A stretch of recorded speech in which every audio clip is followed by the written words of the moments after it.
The saga, part 2. It's part 2. Time is 6:01 p.m. Eastern Daylight Time. Oh, there we go.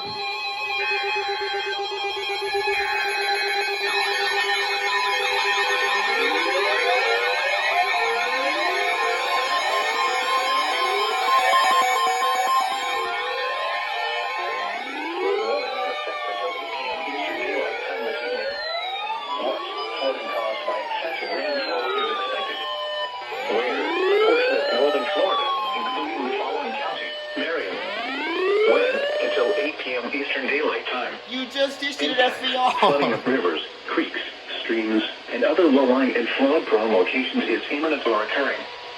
Additional details at 6 p.m. Eastern Daylight Time. Doppler radar indicated heavy rain due to thunderstorms. Flooding is ongoing or expected to begin shortly in the Warren area. Between 1 and 3 inches of rain have fallen. Additional rainfall amounts of 1 to 2 inches are possible in the Warren area.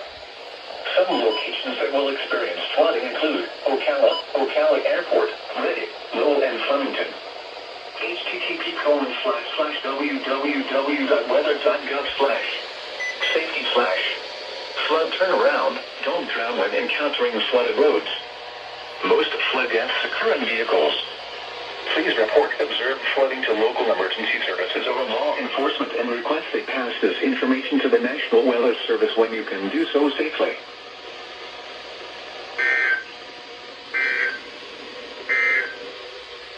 A special weather statement for the KPS505 listening area for the following counties in Florida, Inland Citrus, and Sumter. Issued at 5:39 p.m. Eastern Daylight Time. A strong thunderstorm will impact portions of southeastern Citrus and northern Sumter counties through 6:30 p.m. Eastern Daylight Time. At 5:38 p.m. Eastern Daylight Time, Doppler radar was tracking a strong thunderstorm near Bushnell, moving northeast at 15 miles an hour. Hazard, winds in excess of 40 miles an hour and pea-sized hail. What did I tell you? I told you they're going to issue a second one. Flood warning again.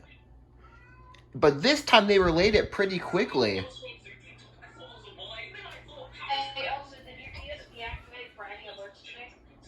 Absolutely not.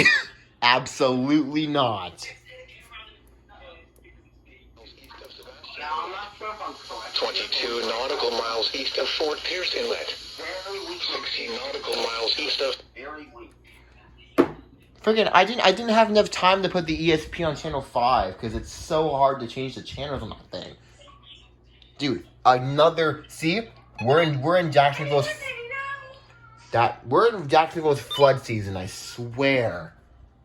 Oh my gosh. WR120 activated for a third unrecognized message.